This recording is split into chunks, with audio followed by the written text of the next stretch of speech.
With Digi-Will and Digivice in hand, is it Digi-Dynamic Force and Digiland? When the Digi-Past and Digi-Present collide, time to Digi-Side. Digimon. Alright. Now, I know that we just done a trailer talking about Digimon Time Stranger, but I want to keep talking about it. And I figured that what better way to talk about Digimon Time Stranger than have a game developer say what he said, say what he wants to say about the game. He made 2 videos thus far, well, I think 3, talking about this game. And honestly, I want to react to both of them if I can. So this is Sungrass Studios. He makes videos talking about video games. There was some controversy with him a few months back, but we're not going to talk about that right now. We're not talking about that right now. I hope he's in a good place. I hope he's doing good.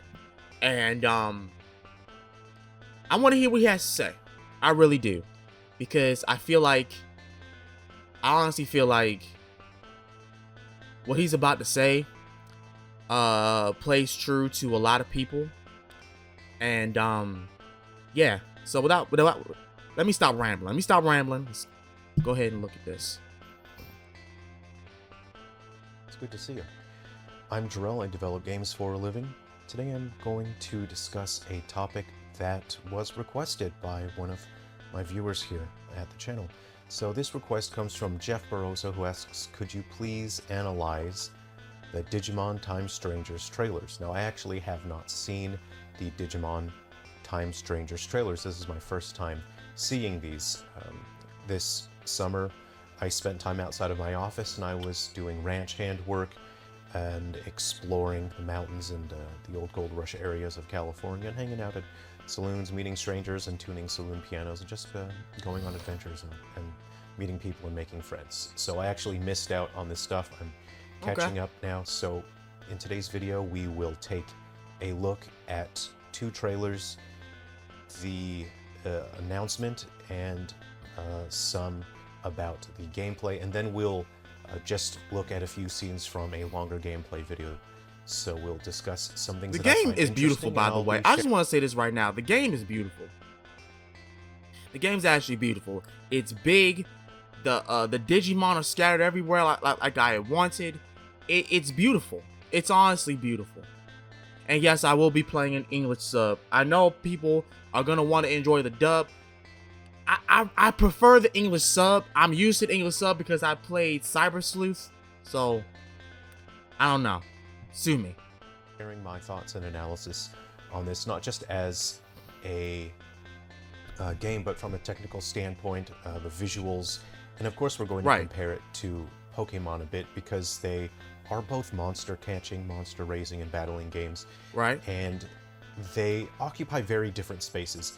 Now, what is interesting and also a little frustrating is that this game looks fantastic. This is a gorgeous game. It looks brilliant, and you aren't going to play it. You won't play this game. I know you won't. And I know you won't because I've seen you, and I know you. You've never played a Digimon game, and you never will, even though Man, listen. Let's hold on. I'm gonna let him finish this part. Digimon all over the place.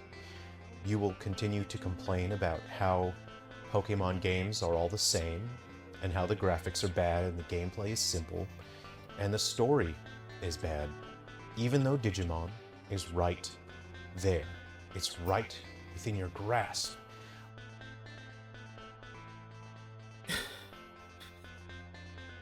Listen.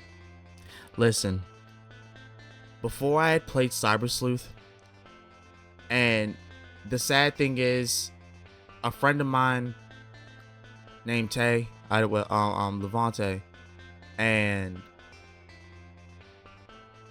Master Zen was trying really hard to get me to play Digimon Cyber Sleuth because they knew that I enjoyed Pokemon and I had gripes with it. They were trying to get me to play it. And for the longest kind of time, I just kept putting it off and putting it off and putting it off. But while I was doing that, I couldn't help myself but listen to a majority of people at times, whether it was online or in person, just randomly talk about Digimon and how it's remembered, but no one knows about it. What the hell is even that? And that, honestly, that's the craziest line to ever say. But the truth of the matter is, what he is saying, regardless of the fact that it's a joke, it's actually true. I cannot tell you how many people like me until now, until like as of like years prior to this, we all knew about Digimon. We know it's there. We know we can just grab onto it, but we don't. And why is that? Because it's the same thing I said in a video talking about this. Pokemon was so much more accessible that, regardless of the fact that we had Digimon cards, Digimon games on the PlayStation, I was using nothing but play. Y'all have seen my setup. I have nothing but PlayStation stuff along with a Switch. But I'm a PlayStation person.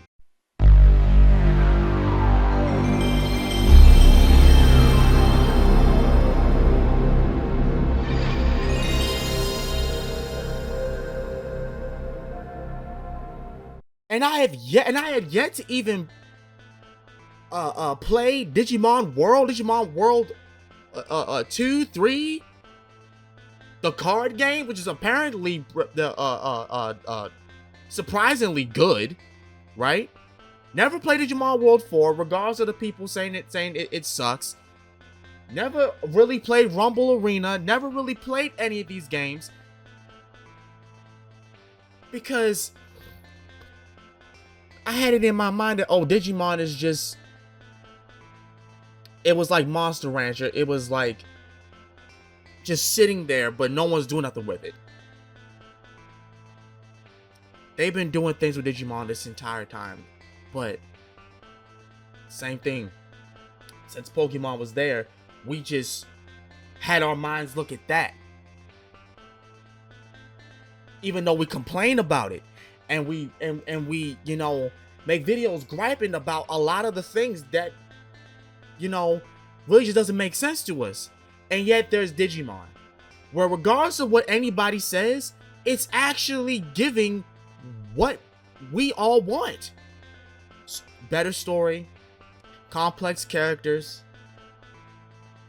a more detailed, complex monster raising mechanic, different elements to help you raise multiple monsters, more slots to put to use Digimon with. Like, what even is the deal with a lot of us? Like, why are we like this? Why? And it's crazy how even now with Time Stretcher coming out, there are still a lot of people who know about Digimon but don't know that they got a new game coming out in a month. That they've been working on a card game that's actually, in my honest opinion, because I collect cards, the art is more detailed than Pokemon. Yes, I said it. Shoot, if I can, I'll put like a couple of cards in this video to show y'all what I'm talking about. The art is fantastic. The art is beautiful, man. It's actually beautiful. But it's like you're saying, for some reason, we just are choosing not to look that way. Even though a lot of us say, oh, we fucks with Digimon. We bangs with, I fucks with Digimon. I remember Digimon when I was a kid. Bro, put down Pokemon, man. Put it down. I know we all have an emotional attachment to it from childhood, but we're not kids no more, dog. Especially if you still complaining about the shit, and there's another monster taming genre right fucking there that's giving you exactly what you want. It's actually catering to the issues that you have with Pokemon, and Digimon is right there. It's right there for us. But we're just choosing not to invest into it, but just invest in Pokemon because it's casual to pick up when you go into a store, when you go into a GameStop, when you go into a Target. Well, not really necessarily a Target, because you can still get the games, but the cards are just they're gonzo because of scalpers and maniac fans.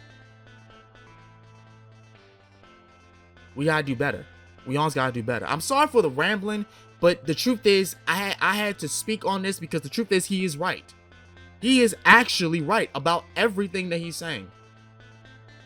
All you need to do is take one step forward, reach, and grab it. But you won't. You won't play Digimon. You won't play it today, or tomorrow, or the day after. You want to know how I know? Because it would be good for you. Because it's what you want, and it's what you need. But people don't do what they need. People won't do what's good for them. Man, listen, not to cut him off again, but I remember when I first played Cyber Sleuth 2 years ago, I could not put that game down. I couldn't put it down. I was so into digivolving every single Digimon that I wanted, that I've always wanted to use, always wanted to digivolve with. And it didn't stop there. After I did what I did with Cyber Sleuth, I played Dawn and Dusk. Casually playing Dawn and Dusk. Finally got around to getting a patch, an English patch for Lost Evolution. Played the fuck out of that. Played the fuck out of it. Got all of the Vmon lines. Paildramon, Magnamon, Ultra Force Vidramon. I was having a ball. I was having a blast. I honestly was. And it's just like, it was good for me. It really was good for me, because I was complaining multiple times about Pokemon, how it's just so stale, and how you can literally beat it within 2 days. Within 2 days. If you ain't got nothing to do, you can beat a Pokemon game within 2 days. Actually, for some, you can beat a Pokemon game within 24 hours. The time frame of 24 hours. It's been on record. It's actually been on record. If you're not trying to capture every single fucking Pokemon, and you know the kind of mons that you want to get, you can literally just raise them up, keep the experience share on, right? Just flow through the game. Same thing with the old games, Leaf Green and Fire Red. Regardless of the fact that those are literally the best games that Game Freak ever made, you can literally breeze through that game within 2 days, 24 hours. There are speed runs of this shit, okay? Speed runs of this shit. And then people casually play it and get everything, right? At least 42 hours. At least. Digimon, I played for a week. Not even that. Cyber Sleuth, Digimon Cyber Sleuth, I played for a year and a half. Not because I was stuck, but because I was just digivolving constantly. I was going through the story. I was invested into the story. Lost Evolution, I played for 2 weeks. Invested. Because I always wanted to play Lost Evolution. And then when I finally got to play it, y'all know, I wasn't making videos for around that time frame. Why? Because I was playing Digimon. I was playing Digimon. That's just how people are. They self-destruct, and they hurt themselves, and they won't do what's good for them. One day, you're gonna find yourself at the bottom of a whiskey bottle, Ah! waking up in the rusted out trailer on a stranger's ranch property out on Highway 120 in the loneliest corner of California. And you're gonna wonder how the hell you got there and when it all went wrong. And it won't hit you until it's far, far too late. Oh my You've gosh. broken your mother's heart time and time again with your half-hearted promises that she saw right through.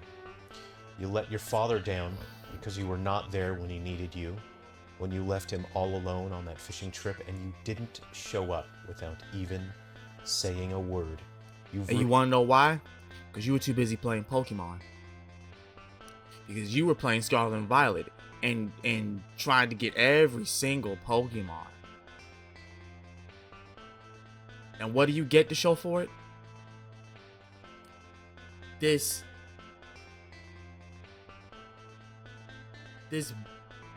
bitrate certificate saying congratulations, you completed the Pokédex. Nothing else. Not really. Now I know what somebody's gonna say. You can get the Master Ball. You can get a bunch of nuggets, big nuggets. Don't nobody care about that shit, yo. Don't nobody care.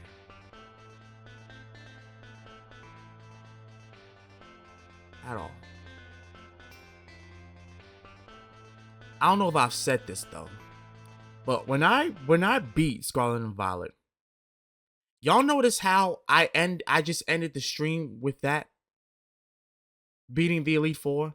Never did a stream capturing the legendaries. Never did a stream doing the DLCs. Because I didn't do it. I just flat out didn't do it. After I beat the Elite Four, Ryo Sakurai did not capture the legendaries. Ryo Sakurai did not buy the DLC. Ryo Sakurai did not capture anything else. Ryo Sakurai did not battle any of the other trainers on that Indigo place. I didn't do any of that because I was done. I was done with the game. I was casually playing it. Y'all know I played that game for a week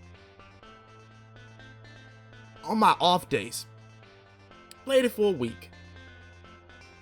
I was done with it. Honestly, to be honest with you, I was done it within 3 days.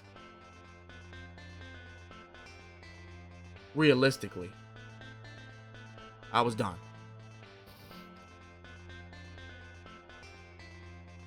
Ruined every friendship you've ever had through sheer negligence. And somewhere deep down inside, you know you've grown too old, and it's too late for you to ever forge another meaningful relationship, a genuine friendship ever again. You will continue to grow older, more alone, more broken, and one day far from now, you'll contemplate whether the pain of living is even worth it anymore. I know this because I've seen you. I know you, and you don't even know yourself. And you'll continue to complain about how bad Pokemon is, and you still won't even play a single Digimon game. So Digimon Story Stranger is an RPG from Bandai Namco, releasing October 3rd, 2025 on PlayStation 5, Xbox Series X, S, and Steam. And that's pretty soon, so we have a lot to look forward to when it comes to this game. Hell First, yeah. we're going to take a look at the announcement trailer, then the system trailer, and then of course we'll take a look at some snippets from some gameplay. This game looks really fantastic. I'm very excited to share this with you.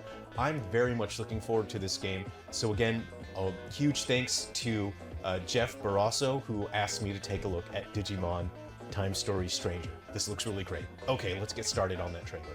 The story seems pretty interesting here. Already, it's clear that these stories are darker and more mature than the stories we see in Pokemon, and Thank you. Thank you. Thank you. Hold on. Thank you. Thank you for saying that. Thank you so much for saying that. Digimon has the darker tone. It just has the darker tone. For all of the fans who complain about Pokemon not having a dark story, it was never supposed to be that way. They're more focused on aiming towards the kids and them getting their parents to buy stuff. This is for us. This is legit for us, man. the story seems pretty interesting here. Already, it's clear that these stories are darker and more mature than the stories we see in Pokemon, and I do enjoy this stylized visuals here when it comes to the story. We get a look at what the visuals overall look like, and we are told the story is about characters that are sent back in time to prevent a terrible disaster. It looks like the world was destroyed. Yep. So characters are sent back in time to try to avoid that. I actually kind of like this creepy, low detail density for these NPCs in the background. It makes it feel like an anime. You know how in some anime, in the background characters, when it's densely detailed with characters. Yeah, that's the whole vibe. That's the same vibe that Cyber Sleuth had. In the back. So not only is it stylistic in that it makes it feel more like an anime, but it helps us stay focused on the foreground, which is more important anyway, so it's less distracting, you know. Now we get to see so many expressive characters, and the designs are so fun. But there's something about Digimon designs that's really lacking from Pokemon, and that is, I'm gonna say, Digimon designs. Some of them have a weird sexual energy to them. These real husky daddy. Yes, it's exactly what he said. Tell him every bit of it is true.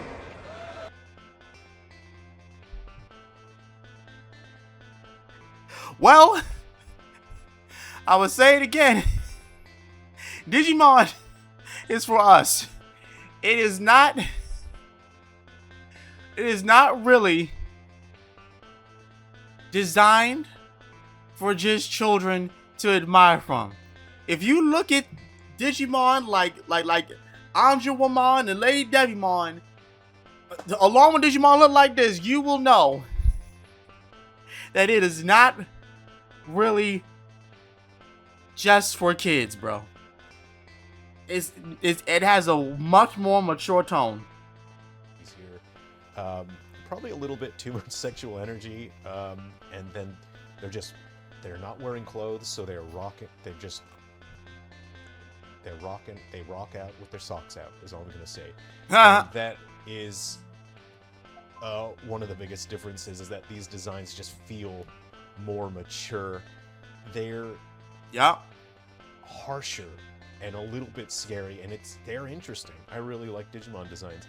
These indoor scenes are quite nice. They're framed nicely. This tells me that whoever is composing these scenes, whoever's framing them, they have a strong sense of cinematography, the way that they frame the characters, the lighting, the way that they place the light in a way where it creates interesting shadows. We have light areas here. The thing that's so, and I'm gonna say this, I'll probably get heat for saying this, but Digimon Story games have this kind of persona feel where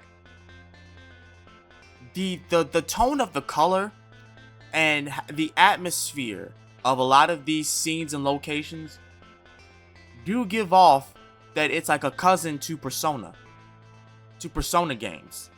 And this has come from a guy who hardly played any Persona games, but I clearly see it. I clearly can see it. And darker areas down towards the middle, and it's broken up by the characters that are all framed symmetrically here, and then 3 in the middle. It's just, but then they break up the monotonous symmetry by having 2 different coffee tables of different heights. We have the lower coffee tables and the higher coffee tables here, and a globe here, bookshelf here, so that breaks up the symmetry, which can, if you have too much symmetry, can make things quite dull. You have your circular coffee table here, and it just creates this very interesting composition of angles. We have our squares here that create these angles, and then it's offset by this round coffee table here. This is something that I would look at from a photographic standpoint and say, this is well composed. And I have a feeling the majority of the game, this is the kind of effort and thought that goes into these scenes. Anyone can just compose a scene, right? Anyone who lacks any experience, any idiot can build a scene using a game engine. They can just throw assets in together, and that's often what we see. What I see here from this trailer is not that icy, thoughtful composition, competent cinematography, especially when it comes to directing the cameras, the camera angles. A scene like this is gorgeous. The color choices here, we have the soft cyan and blue as it fades into the background. There's a haziness in the atmosphere that feels like there's this otherworldly fog. You see those elements fading softly into. Now watch. Now. You heard what he just said, right? You heard what he just said. When it comes to stuff like that, look at this. Look at this. Now, someone's gonna say, well, Sword and Shield had that kind of feel. No, it didn't. And I'm saying that because I played the fucking game. I played the damn game. Sword and Shield did not have this style. Scarlet and Violet did not have this style.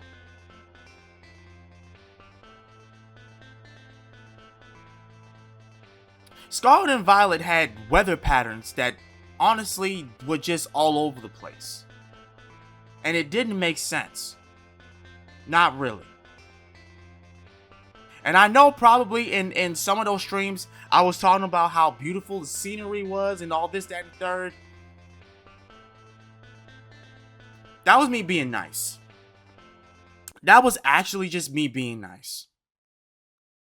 Compared to Time Stranger and what I'm seeing, this is a much needed thing for us to have. And then on top of that, you see the two Digimon right, the two bird Digimon right there? I've been wanting to play a Digimon game with them for the longest kind of time. For the longest kind of time. This game has given us Digimon that a lot of people were curious about playing with, see how they would feel. I'm grateful for this game. Completely grateful. The background harsh. There's no harsh lighting here, but you do have these lights that add interest to the scene. They add visual dynamic. You have the sunlight coming through the trees here, casting this dab of light. Even the small patches of grass are catching the shadows, and you have the characters that all fit the scene. No one stands out and feels like their visual elements don't belong here. Right. These characters feel like they belong in this world, not just aesthetically, but thematically. I agree. Designs, you have these vines coming through here, giving this sense that these little wisps of light, they almost look like they're sort of light fixtures. You have the younger Digimon, and then the bigger Digimon there. You have so many of these small elements just floating around, making the scene feel alive. It's the smallest amount of animation like that, movement that makes the world feel alive and lived in. And it's interesting that they frame this, or they compose this in such a way to where we see this dull grayness of the human world, and then all of a sudden we see this color, rich, gorgeous, vibrant colors of the digital world. And it lets us know immediately what world you are in. Obviously, this is our world. It has our human technology. The Digimon world has this, it has a flair and a vibrance to their technology, and our technology is quite dull, so you can tell straight away. There's use of a visual technique called bloom, where bright pixels intersect with dark pixels, and there's a halo that produces a softness that allows them to blend. It seems you'll be able to ride on your Digimon, which is nice, but it also, I think, leans into the fact that some Digimon are just sexually charged to a bit of an uncomfortable degree, and you get to ride on your Digimon that has just too much sexual energy. And I think that's funny. I think that's hilarious. I do like this effect on the heads-up display. We've seen this in other games as well, but I do like this here. We'll just pause it here. You can see that these windows actually create a blurring effect for the visuals behind it. So you can still see your Digimon's visuals here, but behind these windows it's blurred out a little. I like that effect. It's a neat little thing. I think I'm admiring this a little bit too much now, as I'm only just rewatching this. I love this. I grew up with the Digivice here, and I could talk about it more in another video, but this is this hit me right in my nostalgia kidneys, and it makes me just want to purchase this. They know how to hit you in the nostalgia kidney. So you have your eggs here, and we see a scene where you get to create your farm, you get to customize your digital farm, and your Digimon get to wander around and anything that I didn't touch about this. I did not touch about this. Look how the farm is. Look how the farm is. In Cyber Sleuth, in a lot of Digimon Story games, you had a food mechanic in there, but they didn't really animate it that much. In Cyber Sleuth, you just gave them the meat. Here, you see a whole plant, a meat plant.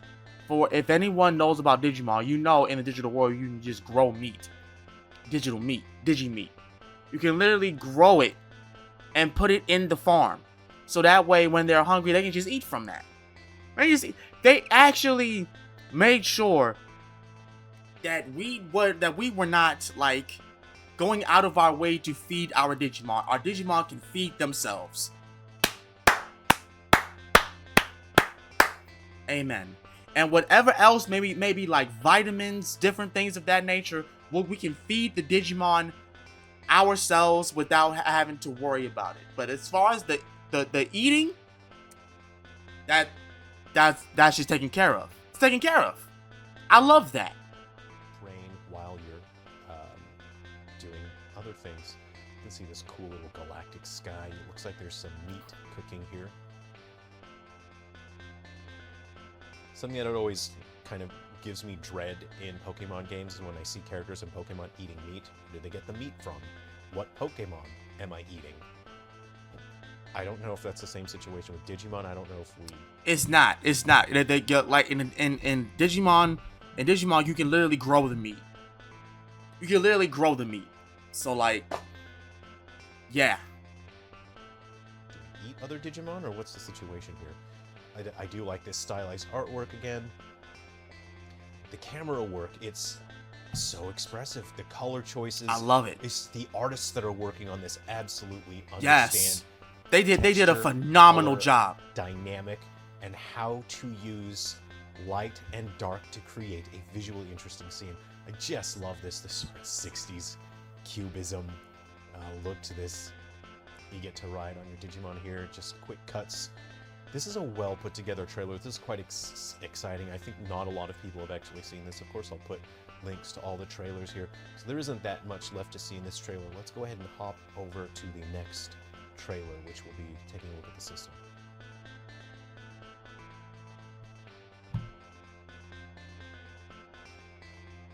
Okay, here we get to see a bit more of the characters and their environments.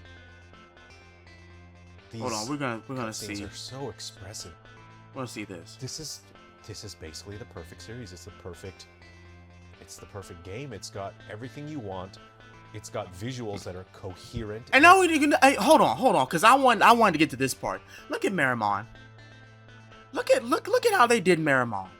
Meramon is so detailed. Meramon is so detailed. I love it.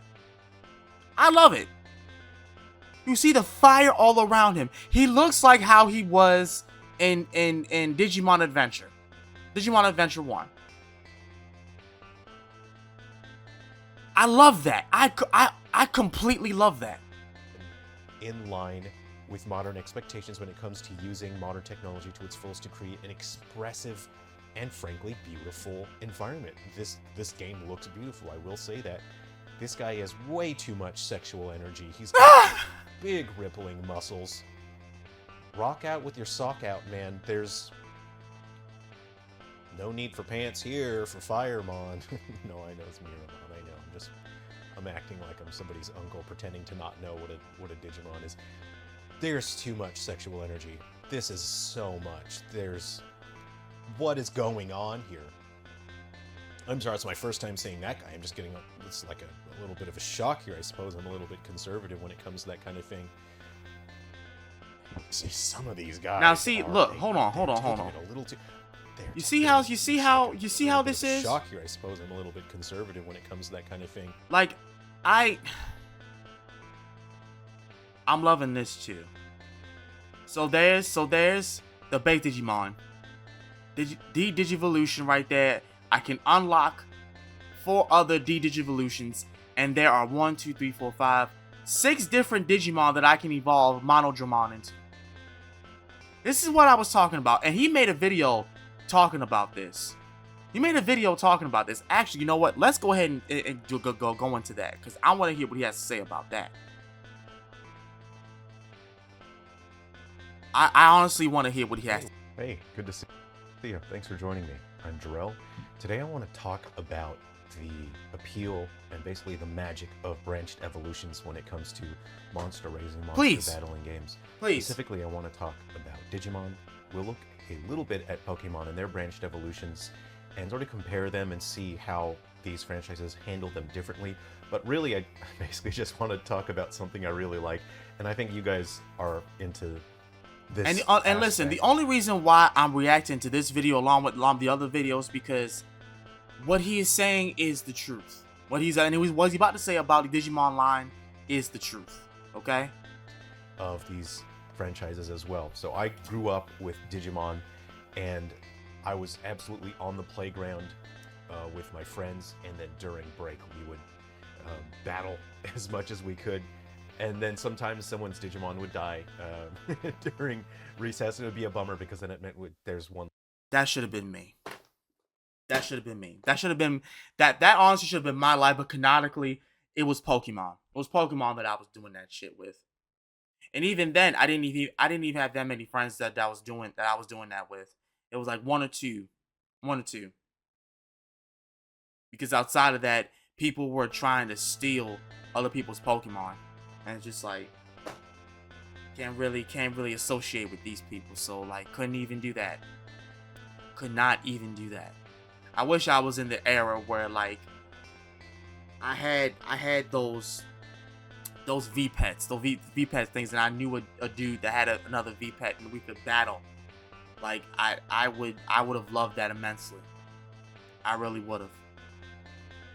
Less person involved with tournaments and things like that. So in this video, I'm going to include some gameplay video from an upcoming Digimon game that launches in October, and that is Digimon Story Time Stranger. One of my viewers told me about this and asked me to cover the topic, and I was so impressed. This game looks insane, so I'm going to include a little bit of footage just while we're talking here today during the video. And if you want to see me analyze some of that game, I'll put a link in the description and also the video at the end of this one here. So basically, I'm a massive fan. I think monster raising games probably in my top 3 favorite genres: monster raising, monster battling games. So I can agree.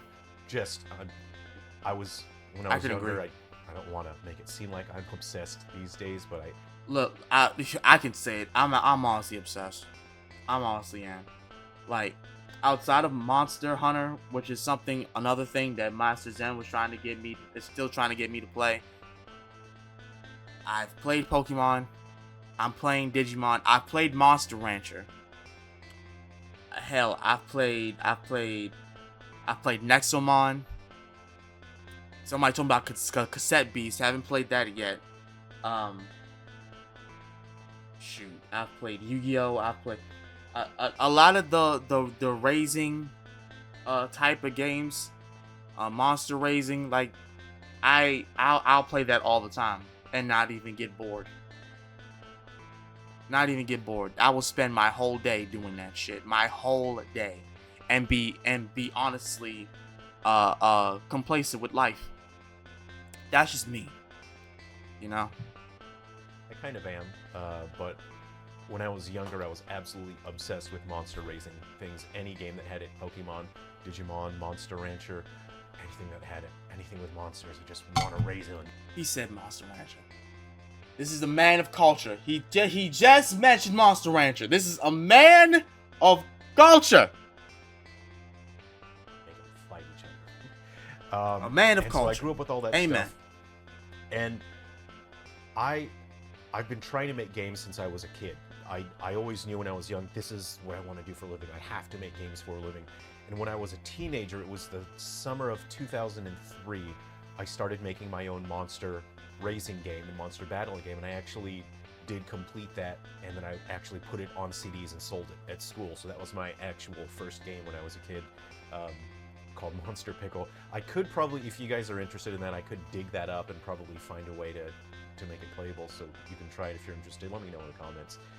But yeah, just putting my cards on the table here, letting you know this is something I'm obsessed with, and it's not something that I talk about that much because I don't want to make it seem like I'm crazy and fanatical. But here we are. I am crazy and fanatical when it comes to monster raising and monster battling stuff. So I wanted to talk about Digimon stuff for a while on this channel, but I always thought I should buy some Digimon virtual pets before I talk about that. But every time I go to look at the prices, I live in Australia, every time I look at the prices, I see prices like this, and I go, oh, $300, $200, $250. Even though, And I know where he's looking from. That's on Amazon. That, man, yo, he's not lying, man. $300, $255.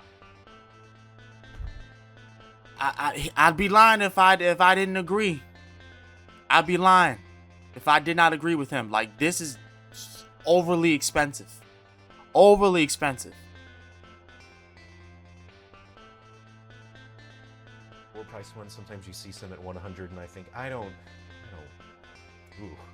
those prices don't feel nice to me, so I don't buy them. I grew up in California, and I had a bunch of Digimon, but I've left that life behind. I don't know where all my stuff from a kid, they're in boxes. I don't know. They've disappeared, I think, so they're gone. I have no idea where my childhood Digimon virtual pets are. I'd like to get back into it, but not at these prices. I'm not. No, listen. I'm honestly still trying to get the one for Shambhala. Matter of fact, let me go ahead and look at this. Look at this right now. Let me. There it is. Right side to do it, right?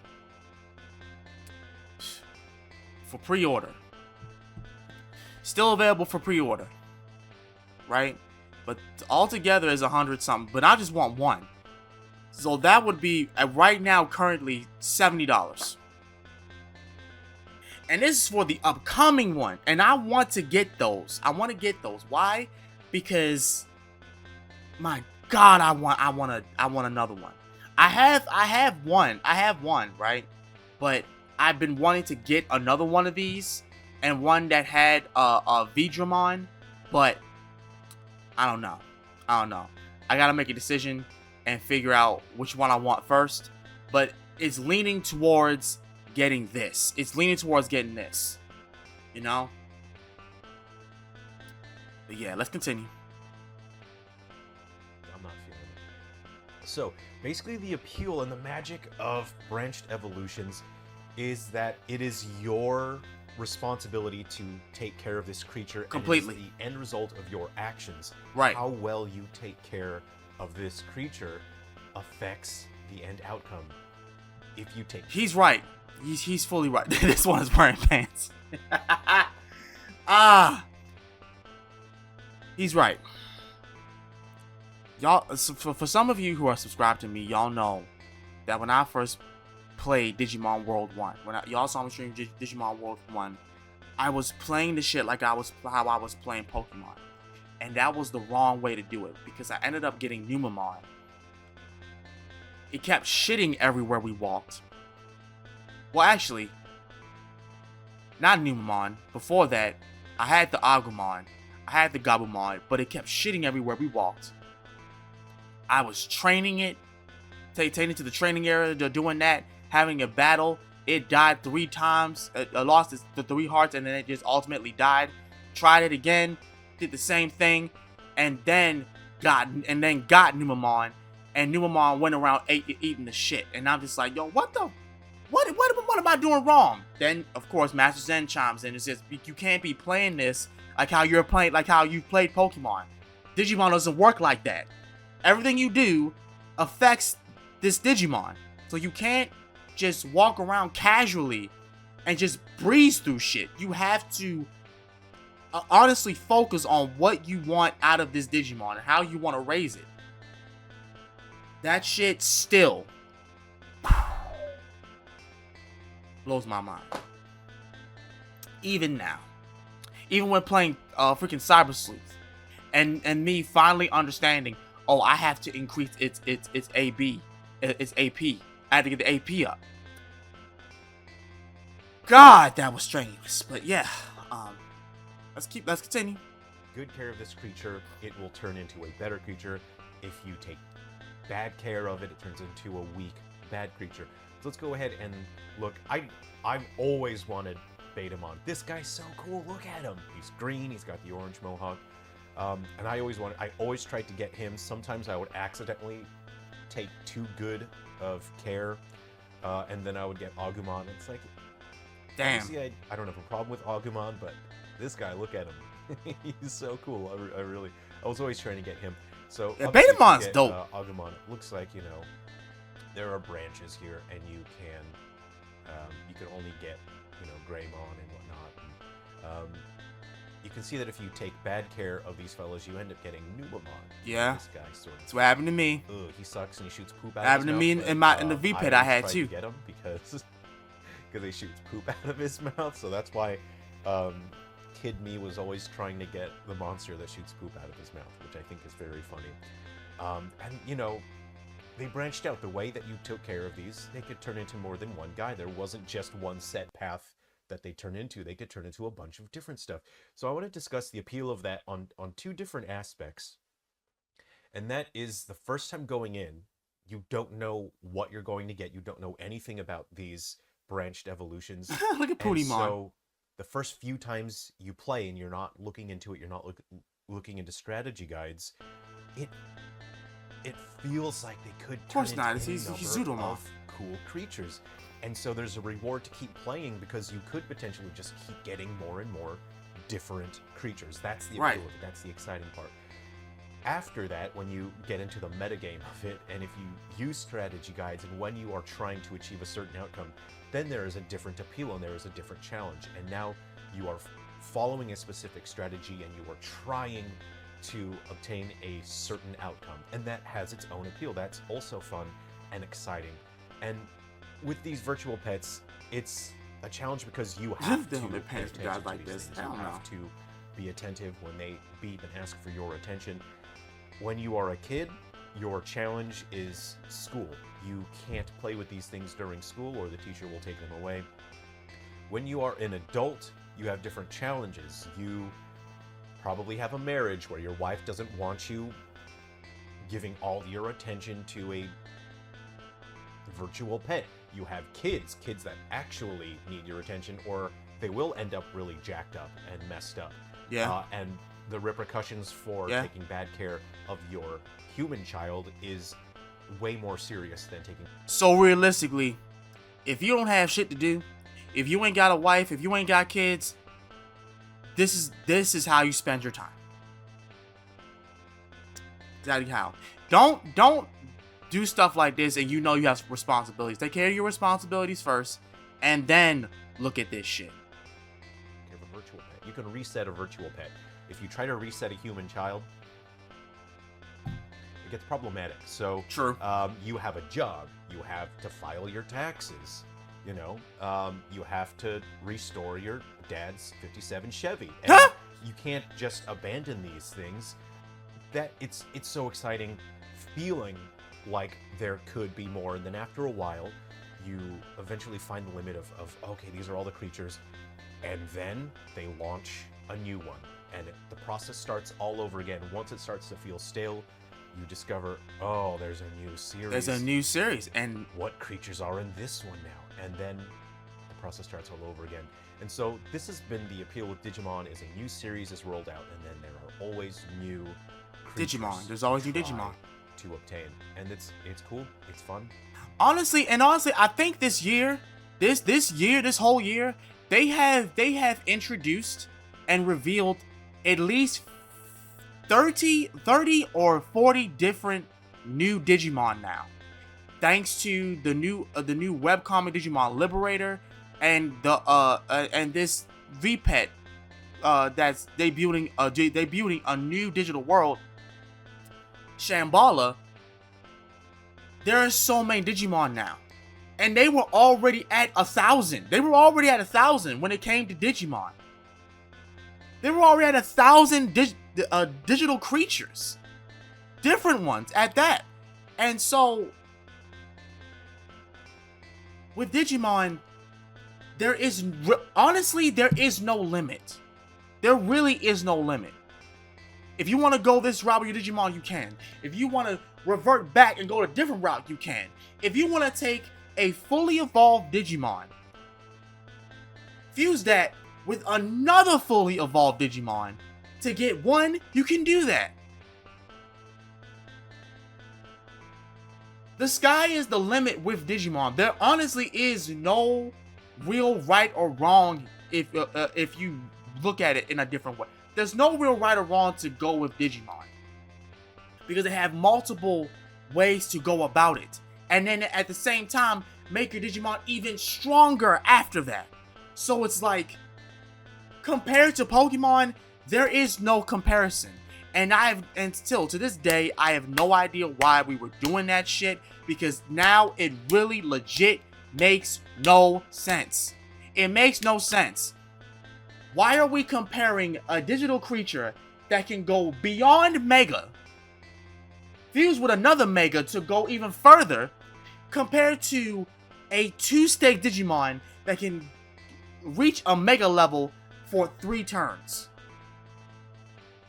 and then reverts back, and then use a Z move for 1 time, and then go giant for only a short amount of time again. Pokemon is limited. Even though it's easily accessible, the shit is limited in everything. You can't really do much with Pokemon. There's only but so much you can do. And it's easy to do all that without even planning anything or strategizing any of that. And the tryhards, honestly, they've made it so the tryhards don't even have to do anything anymore. Experience shares, easy access, like EVs and IVs at this point. It's easy. Pokemon is honestly too damn easy. With Digimon, you have to really concentrate and focus on what you want.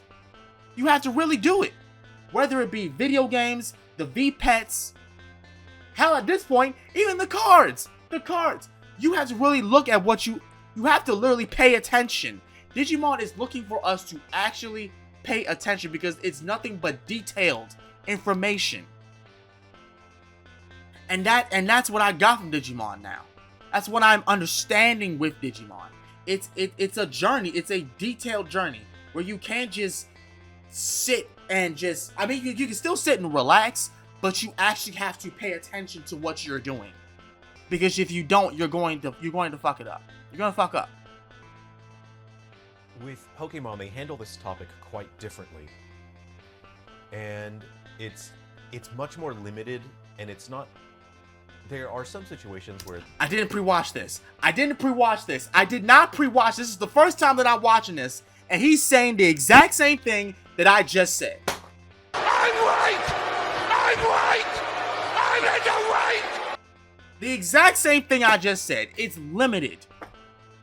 There's a degree of care, but for the most part, it's you use an item. You use an item, and you get very limited branched evolutions. And of course, the main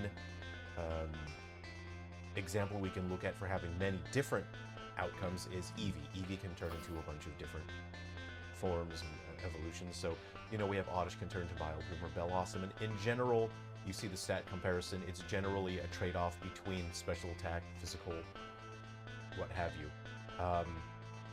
We have forms that are specific to regions. You have regional variants, but that doesn't really count as a branched evolution. That relies on the creature being in a different area region. Well, it's tough to it's tough to qualify that, because it's more out of your control. It's not about I took good care or bad care of this creature. It's right. It's just in a different place and it turns into something else. So that's a slippery slope, and that I hadn't actually thought about that. So I'd like to hear from you. in the comments whether They you made think it this easy. They qualifies just as a they've branch made of shit evolution easy. They or made it doesn't, real because easy it's not to get really what you up to wanted, don't and, really and have made to sure input. that It you just comes down to didn't whether make a this creature mistake. is from a certain region. And here we have, you know, Not to cut him Sazor's, off, but you know, but it's true. Using different items and turning into two different dudes. Then we have the EVs here. And the thing about This this regarding the Scyther,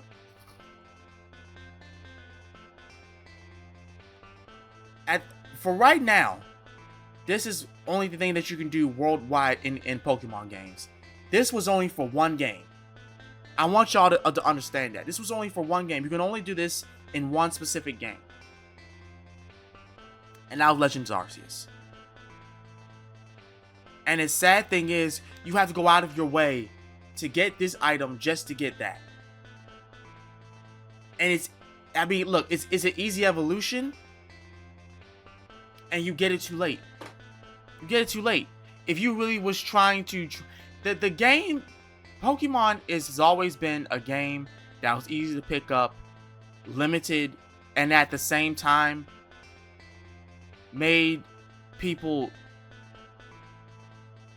not want to put it down because there were other stuff you can get after you had defeated the Elite Four and small items, not to have the game go further, but just to have you just get every Pokemon that you possibly could for no reason, for no real merit or reason. Then we have the EVs here, and this is, wow, this gets all kinds of stuff here. You know, it gets a little simplified as the series goes on. They try to simplify it, you know, but Eevee can turn into one. Now, I want you to also notice this. Down here where he's like at with the leaf stone, the ice stone, you couldn't do that until after, I want to say, because they didn't make the ice stone accessible till, like, I want to say X and Y. Because the only way you could actually get Leafeon and Glaceon is, like I said, later on in the game, and you evolved them near a grass stone in an area, or an ice stone, or an ice place, ice area, and level them up that way. Later on, they made them stone. They made stones for them. Well, actually, the Leaf Stone was always there, but they never really implemented that with Leafeon until later on. Same thing with the Ice Stone. They made that for Glaceon to just say, okay, we'll just make a stone for her. I mean, for this Pokemon, since, you know, that was too going out of your way to go to just in areas to get Glaceon. We'll just make it Ice Stone. 5, 6, 7, 8. But where is the ground type Eevee? Where is the bug type? There is none. There is none. There is none. I asked the same thing.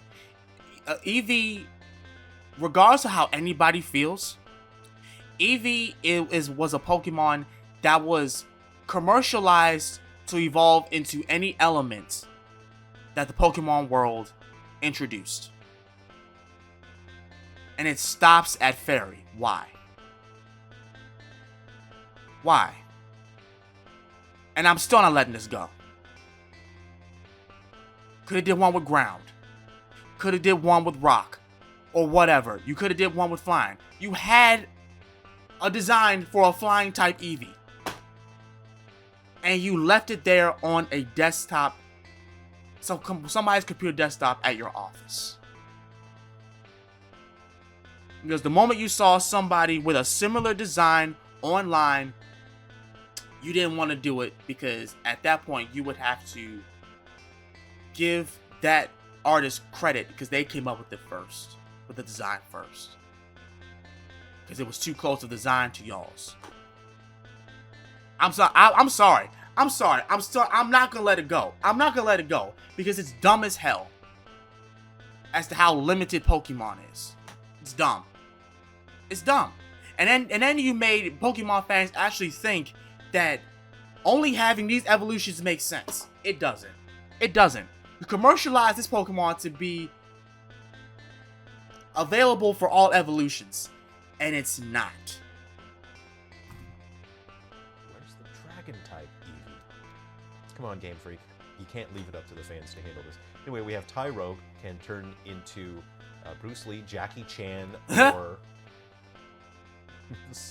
somebody.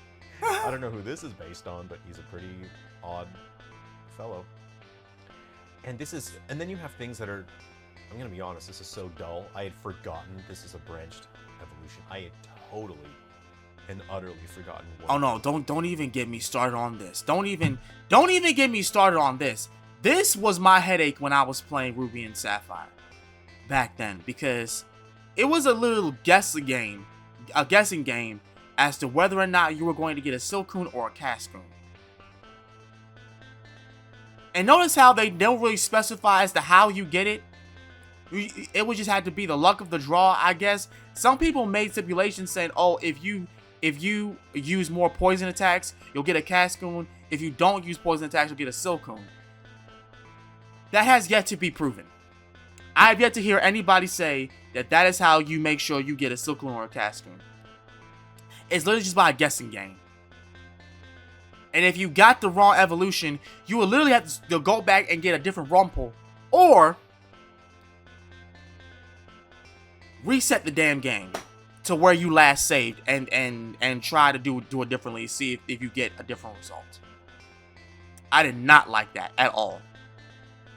Can branch into Beautifly or Dustox, because this is such a boring Pokemon. I'm sorry for all you Dustox fans out there. It's not There's much. a Fall Out Boy song where one of the lyrics is, I'm mishearing it. I mishear Fall Out Boy lyrics more than any other band, and I thought there was a song where there's a line, I thought he says sometimes a Dustox is gold. Was he talking about a shiny Dustox? I don't know, that's just a tangent. We have Ralts here. I'm gonna be honest, I forgot Ralts. I forgot that this is a branched evolution. See, it doesn't feel natural to me. These kinds of branched evolutions feel like they're just kind of shoved in there. They don't feel organic and natural. Yeah. One time I caught a shiny Nincada in Pokemon Sapphire, an actual cartridge, and you do get both a shiny Ninjask and a shiny Shedinja, so that's pretty cool. I had forgotten Snorunt branches into Glalie. Like, this is eye-opening how many I'd forgotten, because they seem so unnatural and inorganic. Yeah. Oh, yeah. Yeah, there's Burm. I mean, you know. Don't get me started on the fucking Burmy. Do not, please. Do not. It's the same thing with fucking Rumple. Do not get me started with Burmy. Oh my god. Oh my god. Oh.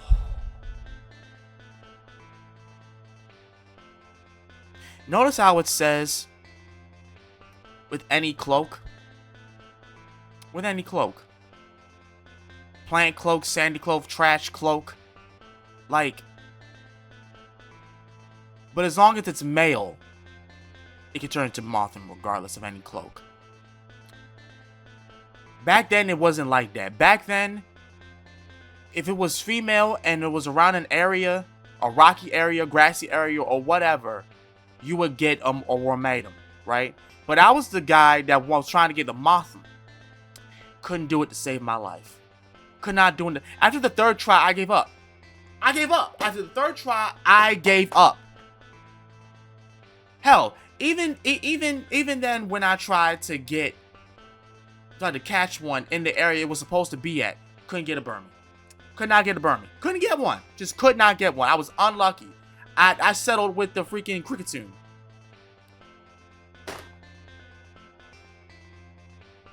Yeah, there's Burm. I mean, you know. Okay. And then, so, it's... Oh, here's a good... Okay, you know what? Rockruff is a good example. I do like the different forms for Rockruff. I do like... However, this shit, the Dusk form, could never get that either.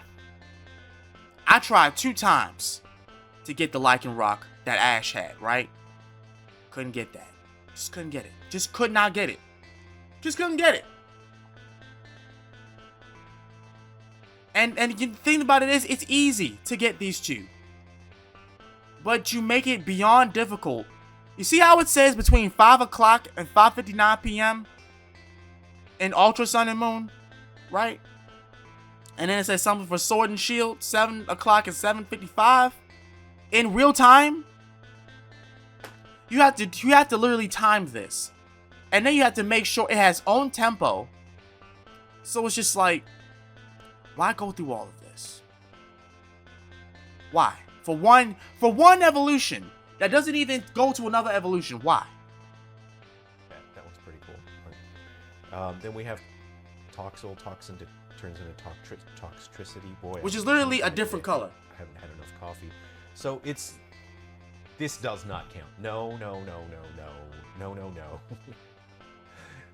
A family of 4 versus a family of 3, that does not count. No. And you have the regional variants. Okay, so it's so nebulous, and there isn't a consistent language when it comes to Pokemon for the branch evolution. So I actually don't think about it that much when it comes to Pokemon, because there isn't a consistent language for it. And I feel that Digimon... I try not to think about it as much. I try not... I thought about it so much back then.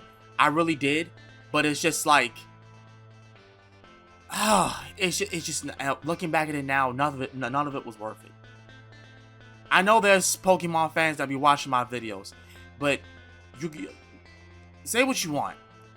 None of this was worth it. None of it. None of it was worth it. None. None.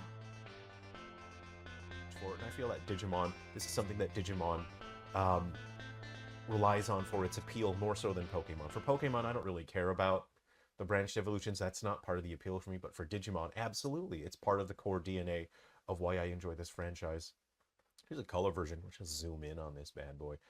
And there we go, you know. So, it's a real bummer that they launched, they're harder to get in Australia, they're more exclusive, and they don't, it's tough. Here's the thing with Digimon, I want to see Digimon have a resurgence and come back. They really need to appeal to the younger generation, and it's tough to do that when your devices are multiple $100s. I feel Bandai Namco needs to make virtual pets appealing and make them very affordable, widely available, so that kids can just pick them up. Parents can just grab them off the shelf and say, here you go, Sonny, here's a Digimon. You know, paying $20-$30 is reasonable. I agree. Like, I get the nostalgia and everything like that, and the like how you guys have been like resurgency the V pets, but it doesn't need to be no $300, bro. It doesn't. Anyway, that's the appeal of branched evolutions. That's what I wanted to discuss today. I really want to get back into this, but man, I'm not going to pay that money. Okay, I'm going to put some funny videos on screen, and then I was recently talking about Digimon as well, the upcoming game. If you'd like to see that, I'll put that on screen. So thanks very much for watching the video and spending some... Thank you. Like... Oh my god, it's been an hour making this video. Oh my gosh. But he's right on all accounts. Digimon is a game that everybody should be playing at the end of the day. Digimon is a franchise that everyone should be looking at right now. Whether it's cards, the video game, whatever else that they decide to put out. Pokemon does not deserve our time like that. It just doesn't. I'm sorry. It doesn't. It does not at all. I'd be lying if I said that y'all should buy Legends ZA. Because I know for a fact that a lot of you are only going to play it for a few months. You're only going to play it for like 2 months. But they're expecting $70 to $80 out of y'all. That game isn't worth no $70 to $80. That game isn't even worth $60. It's not worth it. If you only played it for a month, why? Why? It's only going to be the same game. It's the same game. Why even waste your money like that? But hey, listen. Y'all gotta listen to me. You don't have to listen to a word I gotta say. I'm just here expressing the fact that I love Digimon, and I cannot wait for Digimon Story Time Stranger, and I will be playing it that very fucking day. So, that being said, I'm gonna get up out here. Y'all have a good Friday, a good weekend. I'll see y'all next time. I'm out. Peace.